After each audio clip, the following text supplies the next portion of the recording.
Everybody was scared to talk about it because he'd have him killed. Yeah, it's really wild, man.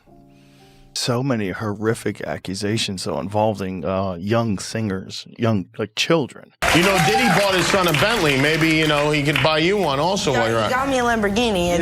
Oh, well, that's nice. I haven't gotten it yet, though. Yeah, I know. When is that coming, that Lamborghini? We talked about this last He time. had the Lamborghini for a day or two, and he had access to the house, and he knows better than to be talking about the things that he does with Big Brother Puff on national television. So check this out, yo. Justin, you ever seen the movie 48 Hours? Right now, he's having 48 hours with Diddy, him and his boy. They're having the times of their lives, like, you know, where we hanging out and what we doing.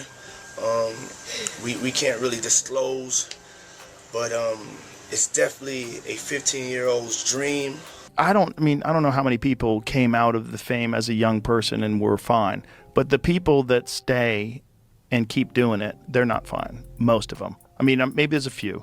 I mean, I'm not saying it's impossible to do, but I'm saying the challenge of becoming a normal person with like a normal view of the world when, you know, you're getting doted on when you're 6 and you're the moneymaker in the house when you're a little kid, like your parents stop working to manage you. You know, Justin Bieber had a post the other day on his Instagram talking about all the drugs that he did when he was younger and how much it f***ed him up, and now he's got a relationship with the Lord, and he's got, you know, he's married, and he's trying to be a normal person. Yeah. But he's struggling with the fact that he was insanely famous when he was a kid. And then there's also like people that are elites, and that's their thing. Like their thing is to do something that is horrible, and you know, it's not available to other people. So it's like, I think there's like a sickness that people have when they have power, like extreme power, and then well, what else can I do? What else can I do? What else is what else is taboo? What else is forbidden?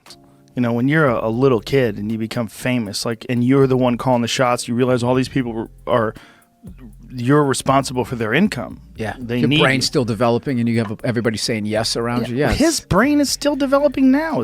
Your frontal lobe isn't even fully formed until you're 25. Evil is a real thing, you know. Nobody wants to believe, because if you believe in the devil, right? If you believe in Satan, you believe in something that's silly. Like most people a lot of people believe in God. If you ask people, do you believe in God? Yeah, well, I'm not religious, but I believe in God. Okay, well, do you believe in the devil?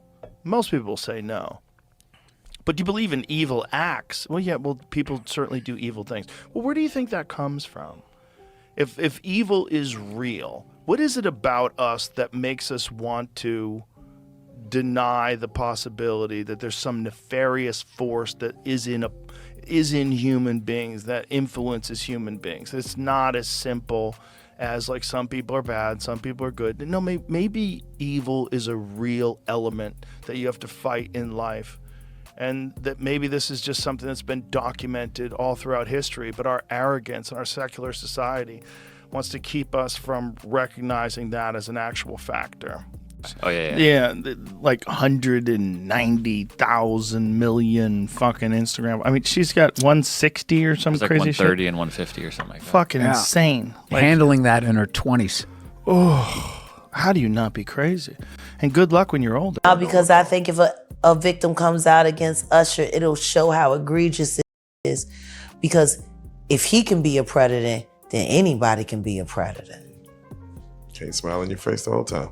You feel what I'm saying? Like, people look at Usher, they don't see that. They're not seeing the victim. They're not seeing that boy that got rushed to the hospital. They're not seeing what the intentions was in his heart when he took Justin Bieber there. Oh. Let's be honest. He took Justin Bieber there. Diddy had been trying to get to Bieber for a minute. And his management was backing him off. But it wasn't until Usher took over management and had guardianship and gave temporary guardianship to the diddler for 48 hours. Think about that. Joe Rogan is done staying quiet. In a fiery episode that's shaking up the entertainment industry, Rogan goes off on two of the biggest names in music, Sean Diddy Combs and Usher Raymond, after digging into their disturbing connection to Justin Bieber's past. What was once passed off as celebrity mentorship now looks like something much darker. For years, the truth was buried under red carpets, award shows, and glossy interviews. But not anymore. This isn't a theory, this is a reckoning. Joe Rogan came in with fire. From the moment the episode began, he made it clear what happened to Justin Bieber wasn't just unfortunate, it was intentional. Rogan didn't just single out Diddy, he dragged Usher into the spotlight too, calling them both out for their roles in what he described as a disturbing misuse of trust and power. Joe's voice got tense as he said, "These weren't random decisions. These were calculated. A young kid got placed into the hands of people who should have never had that kind of access." And now that footage and facts are resurfacing, the timeline is starting to make a lot more sense. And it's not a pretty picture. Back in 2009, Justin Bieber was just 15 years old and already on track to become one of the biggest stars in the world. He was full of potential, innocence, and vulnerability, the kind of artist every label wants to sign and every powerful figure wants to control. That's where Usher and Diddy stepped in. Usher was one of the first stars to co-sign Bieber, helping introduce him to the mainstream. But what many people don't know is that Usher allegedly played a key role in handing Justin over to Diddy, even giving him temporary guardianship for a weekend. That's the weekend Rogan is focused on. Joe didn't stop there, he rolled the clips. In one resurfaced video, Diddy is seen smiling at the camera saying he's taking Justin under his wing for 48 hours. Then he says the words that left Rogan stunned. "He'll never be the same." Joe paused the footage and looked dead into the camera. That's not funny. That's not mentorship. That's disturbing. He pointed out Justin's nervous body language, his forced laughs, his uncomfortable glances, the clear signs of a kid trying to act okay when he clearly wasn't. And the one question Rogan kept asking was, where was Usher? It wasn't just Diddy. Rogan made it clear Usher shares the blame. You can't play both sides, Joe said. You don't get to be the good guy on stage and the enabler behind the scenes. Joe questioned how someone as influential as Usher, who was a mentor figure, a performer, and a businessman, could allow such a situation to happen under his watch. He then called out the entire industry for turning a blind eye. Everybody smiled for the cameras and said nothing while a kid was being dragged through something he didn't sign up for. It was After that infamous time in his life, Justin's behavior began to change. Rogan connected the dots between that period and Bieber's downward spiral, emotional breakdowns, erratic behavior, battles with anxiety, and isolation from the spotlight. He played audio from old interviews where Justin said things like, "There are nights I can't sleep because of what I've seen, and people think I had it easy, but it wasn't like that at all." Joe looked directly at the camera again and said, "You don't say those things unless you've lived through something you wish you could forget."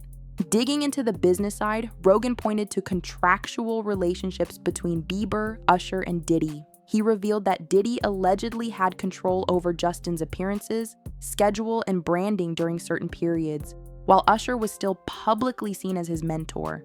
According to Joe, this made the situation worse. It was a tag team setup, he said. Usher opened the door, Diddy walked through it, and Bieber was the one who paid the price. As Joe's podcast episode gained traction, former insiders began to speak out. Several claimed that Bieber was often placed in environments he clearly wasn't ready for, environments where adults had all the control, and Justin was just expected to go along with it. Joe read one statement from a former industry employee who said Justin never looked comfortable around Diddy. He always looked like he was trying to get out of the room. Another insider said, Usher was more focused on the money and fame than protecting the kid he helped bring into the game. People began posting old clips, song lyrics, and behind-the-scenes footage that now seemed to tell a very different story, one of manipulation, confusion, and regret.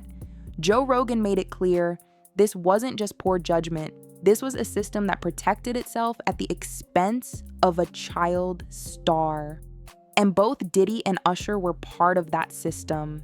Rogan ended his show with a direct message to Justin Bieber. He said, "You've been through enough. You don't owe anyone your pain, but if you ever decide to speak up, you've got an army behind you, and I'll give you the space to tell it all. No scripts, no spin, just the truth." Joe hinted that someone close to Bieber had reached out to his team, confirming that Justin heard the episode and appreciated it. That alone sent the internet into overdrive. Because if Justin ever decides to break his silence, it's not just a scandal, it's a turning point. The last few minutes of the episode were quiet but powerful. Joe said, "Diddy Usher, people are watching. You thought you could bury this, but the truth has a way of coming back. And when it does, the world will be ready to hear it." He promised more episodes, more evidence, and more voices ready to speak. And with that, the message was clear. The era of silence is over.